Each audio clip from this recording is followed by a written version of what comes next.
Adani enterprises के Q3 नतीजे आ चुके हैं। हेडलाइन में मुनाफा बहुत बड़ा दिख रहा है, लेकिन इसका 99% हिस्सा सिर्फ एक अकाउंटिंग एडजस्टमेंट है। आइए आंकड़ों को गहराई से समझते हैं। कंसोलिडेटेड आंकड़े इस प्रकार हैं। रेवेन्यू 24,820 करोड़ रुपए रहा, जो सालाना आधार पर 8.6% बढ़ा है। एबिडा 4,297 करोड़ रुपए है, जिसमें 15% की बढ़ोतरी हुई है।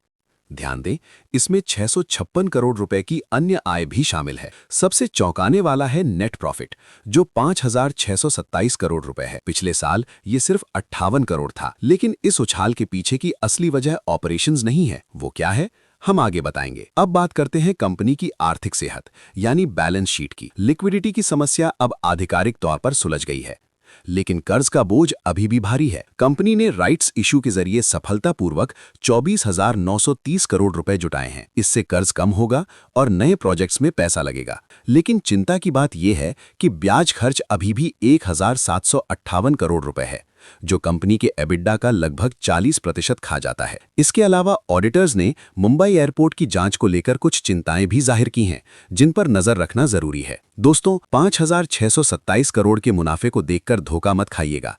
कमाई की गुणवत्ता यानी क्वालिटी ऑफ अर्निंग्स कमजोर है। सच्चाई यह है कि इस मुनाफे में 5,632 करोड़ रुपए अडानी विल्मर की हिस्सेदारी बेचने से आए हैं। ये एक एक्सेप्शनल आइटम है। अगर हम इसे हटा दें तो कंपनी का मुख्य मुनाफा केवल 1,300 करोड़ रुपए रह जाता है। इसका मतलब है कि मुख्य बिजनेस का मार्जिन सिर्फ 5.2% है, जो कि काफी पतला है। अब देखते हैं कि कंपनी के अलग अलग बिजनेस कैसा कर रहे हैं। सबसे चमकता हुआ सितारा है एयरपोर्ट बिजनेस। 9 महीनों में इसका एबिडा 47% बढ़ा है।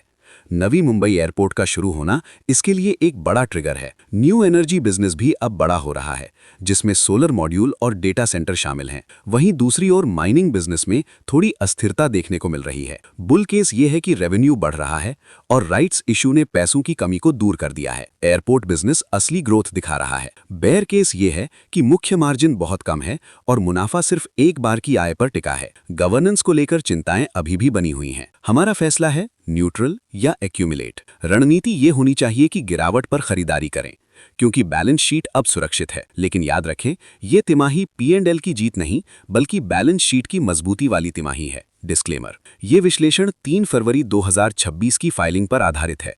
ये कोई वित्तीय सलाह नहीं है। निवेश से पहले अपने सलाहकार से बात जरूर करें। ऐसी ही सटीक जानकारी के लिए सेव योर इन्वेस्टमेंट को फॉलो करें।